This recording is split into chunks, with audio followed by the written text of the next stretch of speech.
മക്കളോടുള്ള മാതാപിതാക്കളുടെ സ്നേഹം it is already embedded in the human minds. അല്ലാഹു മനുഷ്യന്റെ മനസ്സിൽ വെച്ചുകൊടുത്തൊരു സ്നേഹമാണ്.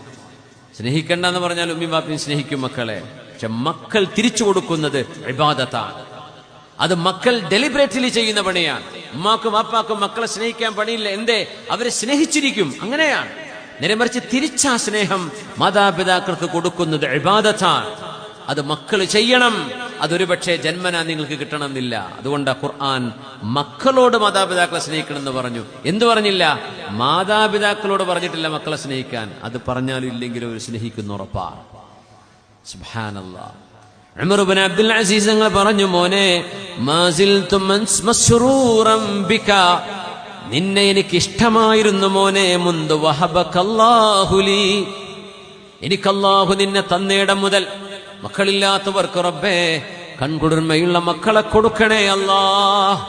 മക്കളെ നൽകിയവർക്ക് റബ്ബേ ആ മക്കളിൽ കൺകുളിർമയെ സന്തോഷത്തെ കൊടുക്കണേ റബ്ബേ. മക്കൾ രോഗികൾക്ക് ശിഫ കൊടുക്കണേ തമ്പുരാനെ. മക്കളൊക്കെ ഒരു +2 ഡിഗ്രി ഒക്കെ ആകുമ്പോഴേക്കൊക്കെ ഉമ്മാർക്കും ഉപ്പാർക്കും സംസാരിക്കാൻ പേടിയാണ്. Mom stop nagging. ഉമ്മ ഇങ്ങനെ ഗിടുകിറ് പറഞ്ഞുകൊണ്ടിരിക്കല്ല. എന്തിന്? നിസ്കരിച്ചോ ചോദിക്കുന്നതിനായി പറയാ. അത് ഉമ്മ എന്നും ചോദിക്കും. വീട്ടുകാരി വരുമ്പോ ചോദിക്കും, മോനെ നിന്റെ കൂട്ടുകാരൊക്കെ നല്ല കൂട്ടുകാരനല്ലേ, നീ അവിടെ എവിടെയും പോയിട്ടില്ലല്ലോ. ഉമ്മ ഒന്ന് stop stop stop, I am fed up. മക്കള് പറയും, ഉമ്മ വെറുപ്പാന്നിട്ട് ഞങ്ങളെ ഉപദേശം കേട്ടിട്ട്.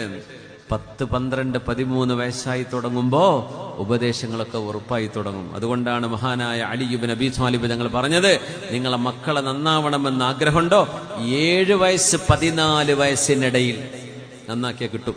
ഇല്ലേ?